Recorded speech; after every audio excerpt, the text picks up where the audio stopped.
বোলপুরের কীর্ণাহার। স্বদেশী আন্দোলনে তখন উত্তাল গোটা দেশ, বাদ যায়নি কীর্ণাহারও। 1935 কামাদি কিঙ্কর মুখোপাধ্যায় তখন স্বদেশী আন্দোলনে।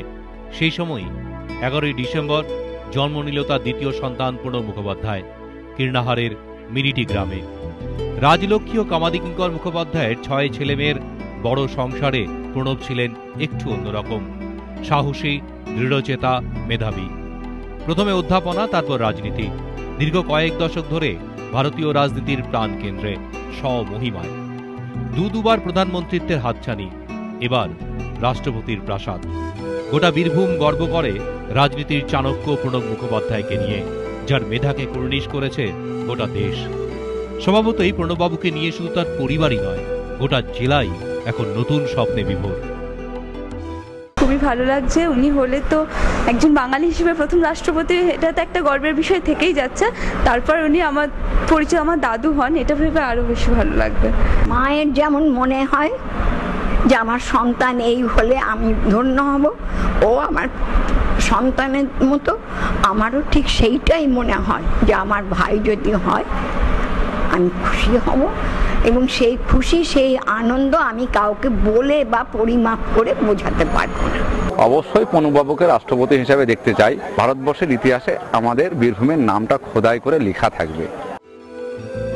প্রণববাবুর নামের বিরোধিতা এসেছে ইউপিএর শরিক এবং বন্ধু দলের কাছ থেকে। তাহলে কি স্বপ্নভঙ্গ হবে বীরভূমের? বীরভূমবাসী অবশ্য তেমনটা মনে করছেন না। তাদের সাব কথা, রাষ্ট্রপতি যিনি হন তিনি হবেন বীরভূমেরই, প্রণববাবু না হলে সোমনাথ চট্টোপাধ্যায়।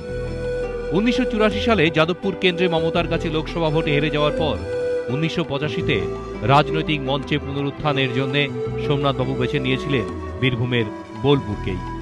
লোকসভা উপনির্বাচনে সেবার এখান থেকেই জয়ী হন সোমনাথ চট্টোপাধ্যায়। সংসদীয় রাজনীতিতে এরপর থেকে বোলপুরেরই প্রতিনিধি ছিলেন তিনি। ধীরে ধীরে রবীন্দ্রনাথের স্মৃতি বিজড়িত বোলপুর হয়ে ওঠে তাঁরই ঠিকানা, তাঁরই ঘরবাড়ি। অবসর জীবন কাটানোর জন্য বেছে নিয়েছেন প্রাণের বোলপুরকেই। ঘরের ছেলে সোমনাথ চট্টোপাধ্যায় রাষ্ট্রপতি হতে পারেন এমন সম্ভাবনা মাথাচাড়া দিতেই উচ্ছ্বসিত গোটা বোলপুর। বোলপুরবাসী এবং তার এলাকা বহু লোক তিনি যদি হন সকলে খুশি হবেন। সোমনাথবাবু আমাদের বোলপুরের খুব কাছের লোক।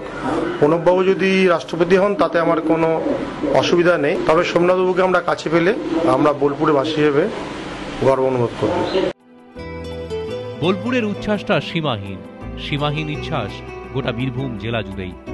রাজনীতির পেঁয়াজ পয়জারে প্রণব মুখোপাধ্যায়ের সামনে রাইসিনা হিলসে যাওয়ার রাস্তা আটকে গেলে হতোদ্যম হবে না বীরভূম।